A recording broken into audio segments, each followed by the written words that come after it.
Next మనం సిలబస్లోకి వెళ్ళిపోదాం. 2023కి సంబంధించి AP animal husbandry assistant exam pattern చూసినట్టయితే మనకు 2 పార్ట్స్గా ఉంటుంది. Part A, part B. Part ఏలో మనకు జనరల్ స్టడీస్, మెంటల్ ఎబిలిటీ అనేది ఉండడం జరుగుతుంది. ఇది 50 మార్క్స్కి ఉంటుందండి. మనకు టైమింగ్ కూడా మనకు 50 మినిట్సే, అంటే ఒక్కొక్క బిట్కి 1 మినిట్ అని చెప్పి. పార్ట్ బి సంబంధించి 100 మార్క్స్ ఉంటాయి. టైం మనకు 100 మినిట్స్ అండి. టోటల్గా చూసుకుంటే మనకు 150 మార్క్స్ అనేటివి ఉంటాయి. మినిట్స్ కూడా మనకు 1 బిట్కి 1 మినిట్ లెక్కన 150 మినిట్స్ అనేటివి ఉండడం జరుగుతుంది. నోట్ ఇక్కడ ఏంటంటే నెగిటివ్ మార్క్స్ అనేటివి ఉన్నాయండి. ఈసారి మనకు చూసినట్టయితే ఎవ్రీ 4 క్వశ్చన్స్ కనుక రాంగ్ చేశారంటే ఓకే 1 రైట్ ఆన్సర్ అనేది తీయడం అనేది జరుగుతుంది. 0.25 మార్క్స్ అండి. మనకి ఇక్కడ చూసినట్టయితే నెగిటివ్ మార్కింగ్ 1/4 అని కూడా అనొచ్చు. ఇక్కడ జనరల్ స్టడీస్, మెంటల్ ఎబిలిటీకి సంబంధించినటువంటి టాపిక్స్ చూసినట్టయితే general mental ability and reasoning చూసినట్టయితే మనకి ఇక్కడ అంతా డైరెక్షన్ టెస్ట్ అంట, ర్యాంకింగ్ టెస్ట్ అంట, సో ఇలాంటివన్నీ మనకి ఇక్కడ మెంటల్ ఎబిలిటీలో చూసుకోవడం అనేది జరుగుతుంది.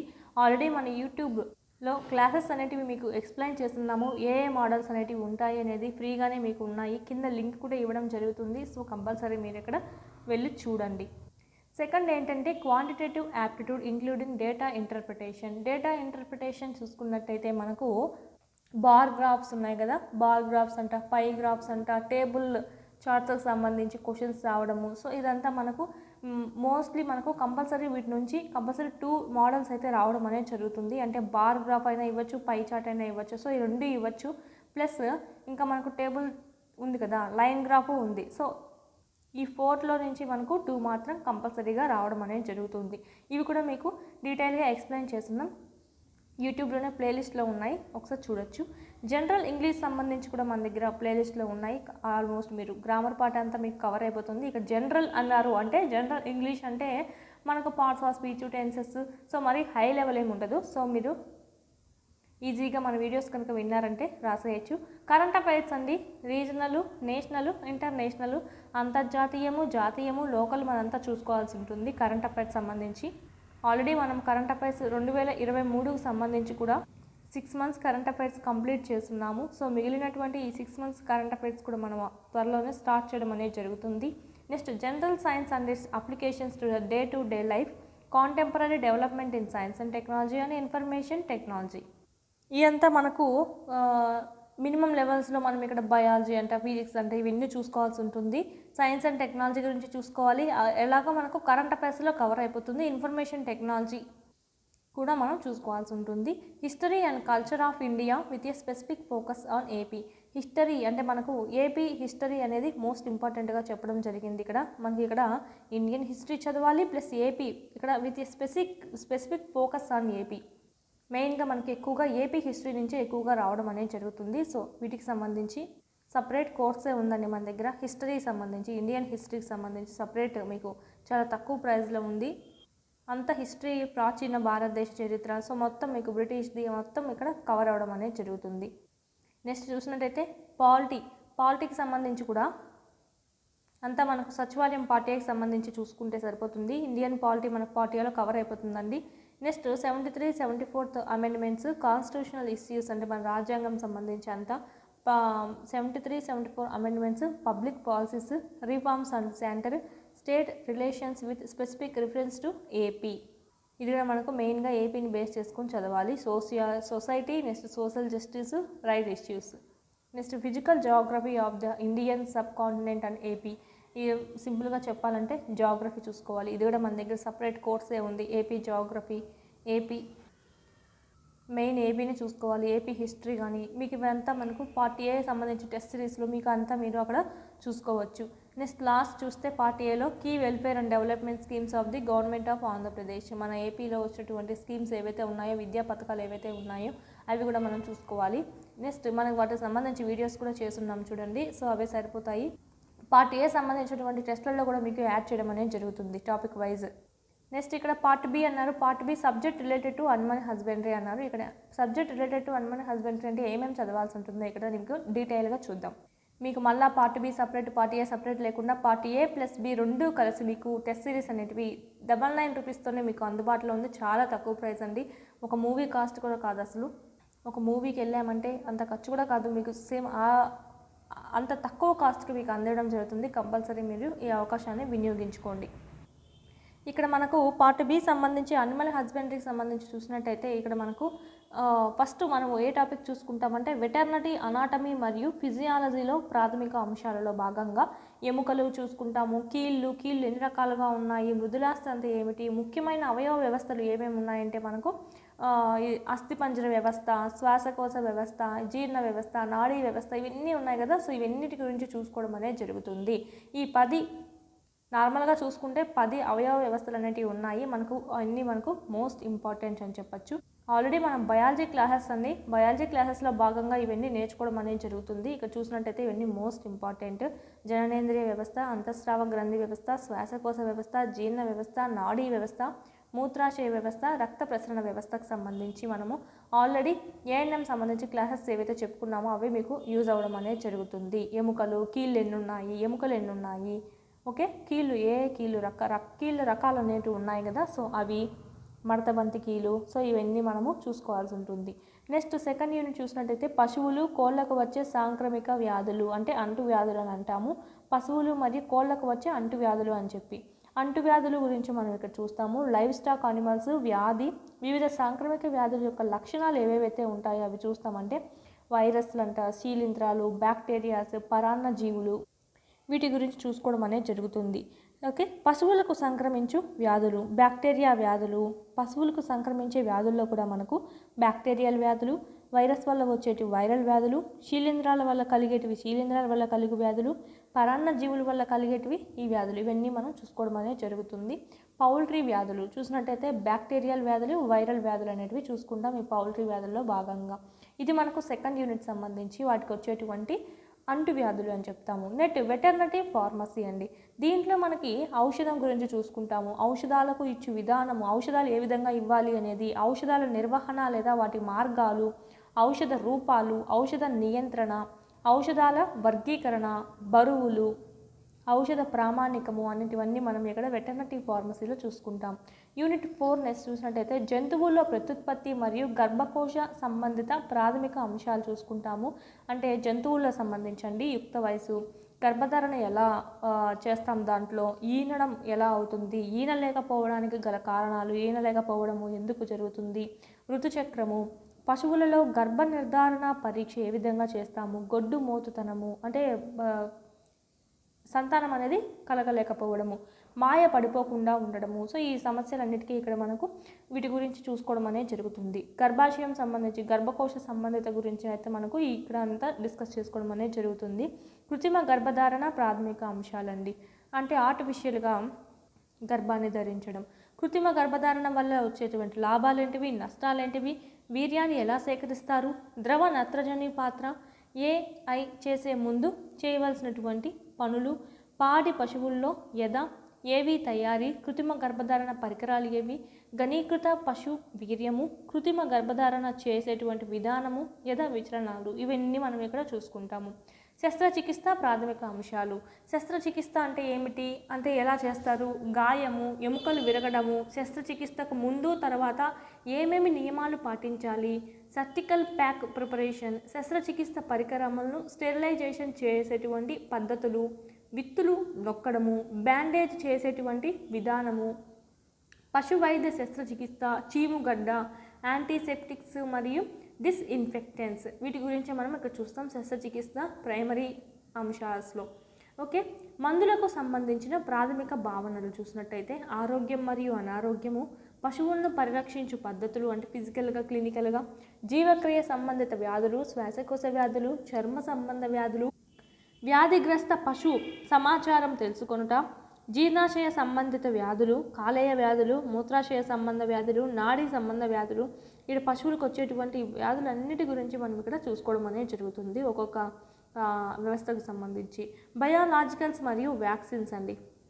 వీటి యొక్క ఇంట్రొడక్షన్ ఏంటని చూస్తాం ఫస్ట్. మళ్ళీ యాంటీసెరం, యాంటీ వెనమ్ అంటే ఏమిటి, టీకాలు ఏ విధంగా తయారు చేస్తారు, వ్యాక్సిన్స్, జీవ సంబంధ పదార్థాలను ఉత్పత్తి చేసేటువంటి సంస్థలు, పశువులలో, జీవాలలో, కోళ్ళల్లో టీకాలు చేసేటువంటి విధానము ఏ విధానంగా చేస్తారు, అంటే ఏ విధానంలో చేస్తారు, టీకాలను నిల్వ చేసేటువంటి విధానము అంటే సమయం ఎక్కడి నుంచి ఎంతవరకు ఎంత డిగ్రీస్ వరకు చేస్తారు, అది కూడా మనం ఇక్కడ చూసుకోవడం అనేది జరుగుతుంది. టీకాలు ఇచ్చేటప్పుడు తీసుకోవాల్సినటువంటి జాగ్రత్తలు ఏవి, జీవ సంబంధ పదార్థాలు, యాంటీజెన్స్, యాంటీటాక్సిన్స్, టీకాలలో రకాలు ఎన్ని ఉన్నాయి, టీకాల నాణ్యతను ఎలా నిర్ధారణ పరీక్ష ద్వారా పరీక్ష చేయాలి అనేది కూడా చూస్తాము. వ్యాధులు రాకుండా ముందు జాగ్రత్తగా వ్యాధి నిరోధక టీకాలు వేయించడము, పశువులలో టీకాల యొక్క కార్యక్రమాలు ఏవేవి ఉన్నాయి, ఎప్పుడు స్టార్ట్ చేస్తారనేది తెలపడము, గొర్రెలు మరియు మేకలలో టీకాల కార్యక్రమము, లేయర్ కోడ్లలో టీకాల కార్యక్రమము, బాయిలర్స్ కోళ్ళలో టీకాల కార్యక్రమము. సో ఇవన్నీ మనం ఇక్కడ చూసుకుంటాం బయాలజికల్స్ మరియు వ్యాక్సిన్స్లో. ప్రథమ చికిత్స, క్లినికల్ నిర్వహణ. నెక్స్ట్ ప్రథమ చికిత్స గురించి చూసుకుంటాం. ఫస్ట్ ఎయిడ్ గురించి పశువులను నియంత్రించేటువంటి పద్ధతుల్ని, వ్యాధి సంబంధిత రికార్డులు, ఔషధాలను ఇచ్చేటువంటి పద్ధతులు, ప్రయోగశాలకు పంపవలసినటువంటి నమూనాలు ఏ విధంగా సేకరించాలి, ఏ విధంగా నిల్వ చేయాలి, ఏ విధంగా వాటిని రవాణాకు ఇవ్వాలి అనేది కూడా మనం ఇక్కడ చూసుకుంటాము. రసాయనిక పరిజ్ఞాన విశ్లేషణ శాస్త్రం చూసినట్టయితే ప్రయోగశాలలో వినియోగించే పరికరాలు, రసాయనాలు, పరికరాలను నిర్వహించడానికి మార్గదర్శకాలు చూసుకుంటాము. ప్రయోగశాల వ్యర్థాలను పారవేయడం ఏ విధంగా, ఎక్కడ పారేయాలి అంటే హాని కలగకుండా మనకు ఇక్కడ రసాయన విశ్లేషణలో నమూనా మరియు నమూనా తయారీ అనేది ఏ విధంగా చేయాలి అనేది ఇక్కడ అంతా కెమికల్ సంబంధించి చూసుకుంటాము. ల్యాబొరేటరీ డయాగ్నోస్టిక్ టెక్నిక్ 1 అండి. దీంట్లో చూసుకున్నట్టయితే మీడియా తయారీ, దీంట్లోనే మనకు బ్యాక్టీరియా, వైరస్లు, స్క్రీన్ దాని గురించి చూస్తాము. యాంటీజెన్ అంటే ప్రతిజనకము, యాంటీబాడీస్ అంటే ప్రతి రక్షకము, యాంటీ సీరం, ఇమ్యూనో ఎలక్ట్రోఫోరోసిస్, వీటి గురించి మనం ఈ ల్యాబొరేటరీ డయాగ్నోస్టిక్ టెక్నిక్ 1లో చూసుకుంటాము. అదేవిధంగా 2లో చూసుకున్నట్టయితే పరాన్నజీవులు ఎన్ని రకాలుగా ఉన్నాయి, స్క్రీన్ స్కేపింగ్ అంటే ఏమిటి అనేది కూడా మనం ఇక్కడ చూసుకుంటాము. నెక్స్ట్గా మనం డైరీ నిర్వహణ, పశువులు మరియు గేదెలు, వీటి గురించి మనం ఇక్కడ ఫుల్ఫిల్గా చూసుకుంటాము. ముఖ్యమైన పాడి పశువుల యొక్క జాతులు ఏవేవి ఉన్నాయి, ముఖ్యమైనటువంటి ఆ గేదె జాతులు ఏవైతే ఉన్నాయో అవి వాటి గురించి చూస్తాము. ఆవులను, గేదెలను గుర్తించేటువంటి వివిధ పద్ధతులు, సంకరజాతి పశువులు, అప్గ్రేడింగ్, పాల ప్రాముఖ్యత, మానవ ఆహారంలో పాలు మరియు పాల పదార్థాల యొక్క ఆవశ్యకత, ఎందుకు మనం పాలు తీసుకోవాలి, మనం పాలు తీసుకోవడం అవసరం ఏమి మానవ ఆహారంలో అనేది చూస్తాము. పాల యొక్క ధర్మాలు ఏంటివి అని చూస్తాము. జున్ను పాలు యొక్క విశిష్టత చూస్తాము. పరిశుభ్రమైన పాల ఉత్పత్తికి ఏం చేయాలో చూస్తాము. పాల నాణ్యతను ఎలా పరీక్షించాలో చూస్తాము. పాడి పశువులలో పాలు పిండు విధానము, పాలను నిల్వ చేసేటువంటి పద్ధతులు, పాల ఉత్పత్తిదారుల సహకార సంఘాలు, పాక్చరైజేషన్, పాలను బాగా మరిగించి నిల్వ చేయడం, వాటిలో ఉన్నటువంటి బ్యాక్టీరియాస్ని చంపడం. సో ఇది మనకు చూసినట్టయితే మోస్ట్ ఇంపార్టెంట్. పాల అమ్మకము, కొనుగోలు, పాలు మరియు ముఖ్యమైన పాల ఉత్పత్తులు, పాడి పరిశ్రమ యొక్క ప్రయోజనాలు ఏంటివి, పశువుల గృహ వసతి యాజమాన్యము, గోబర్ గ్యాస్ అండి, బయోగ్యాస్ ఇంధనం అంటాం దీన్ని. గోబర్ గ్యాస్ ఏ విధంగా మనకు తయారు చేసుకోవచ్చు, ఏ విధంగా ఉపయోగపడుతుందని ముందు మనకు గోబర్ గ్యాస్ యూజ్ చేసేవాళ్ళు, గ్యాసెస్ యూజ్ చేసుకోకుండా చాలామంది పల్లె ప్రాంతాల్లో. డైరీ ఫామ్లో రాయవలసినటువంటి వివిధ రికార్డులు, వాటి యొక్క ఆవశ్యకత ఏంటి, దూడల యొక్క పెంపకము. నెక్స్ట్ మాంసం, జంతువుల నిర్వహణ సూత్రాలు చూసినట్టయితే దీంట్లో మనకు గొర్రెలు ఆల్మోస్ట్ మీకు రిపీట్ అవుతూనే ఉంటాయి. మీకు ప్రాబ్లం అనేది ఏముండదు, నో ప్రాబ్లం. గొర్రెలు మేకలు పెంచడం వల్ల ఏమి యూజ్, జీవాన్ని ఎంపిక ఎలా చేసుకోవాలి, గొర్రెల్లో మేకల్లో ఎలా లక్షణాలు ఏ విధంగా ఉంటాయి, ప్రెగ్నెన్సీ అయింది అని చెప్పి సైన్స్ ఏంటివి అంటే లక్షణాలు ఏంటివి, పశువుల్లో పాలిచ్చే తల్లుల యొక్క పోషణ, జీవాల మెరుగైన పునరుత్పత్తి కోసం చేపట్టాల్సినటువంటి చర్యలు ఏమిటి, గొర్రె పిల్లలు, మేక పిల్లల్ని ఏ విధంగా పెంచాలి, పోషణ ఏ విధంగా అందివ్వాలి, గొర్రెలు, మేకల పాకల నిర్మాణం ఏ విధంగా ఉండాలి, కుందేలు యొక్క సాధారణ లక్షణాలు ఏంటివి, ముఖ్యమైన కుందేలు యొక్క జాతులు, కుందేలు పట్టుకునే విధానం ఏమిటి, పందుల యొక్క పెంపకము, పందుల గృహ వసతి. ఓకే, నెక్స్ట్ మేకలు, జీవాలు అంటే మనకు మేకల్ని గొర్రెల్ని కలిసి మనం జీవాలు అని అంటాము. జీవాలను మేపేటువంటి పద్ధతులు ఏంటివి, గొర్రెలు మేకల్లో పునరుత్పత్తి ప్రమాణాలు ఏమిటివి, జత కలపడము అంటే ఏ జాతితో జత కలిస్తే మంచిది, లేకపోతే కొన్ని జాతులతో జత కలవకూడదు. సో అలాంటివి. చూడి గొర్రెల సంరక్షణ, వీనింగు, కుందేళ్లను పెంచేటువంటి విధానము, కుందేలు పిల్లల యొక్క పెంపకము, కుందేళ్ల గృహ వసతి, ముఖ్యమైన పందుల జాతులు, విత్తులో నొక్కుట, ఉన్నిని కత్తిరించడము, తోకను కత్తిరించడము, నట్టల నివారణ, బడ్డింగ్, ఓకే, టీకింగ్ అండి. ఇవన్నీ మనం చూసుకుంటాము. ఆల్మోస్ట్ మీకు పార్ట్ బి అనేది చాలా ఎక్కువగానే ఉంటుంది. పశుగణము, క్షేత్ర నిర్వహణ. పశుగణం, క్షేత్ర నిర్వహణ మరియు క్షేత్ర యాజమాన్యం. లైవ్ స్టాక్ ఫార్మింగ్ అంటే అచ్చమైన పశుగణ క్షేత్రం మరియు మిక్స్డ్ ఫార్మింగ్ అండి. మిశ్రమ క్షేత్రం మధ్య గల డిఫరెన్స్ ఏమిటి?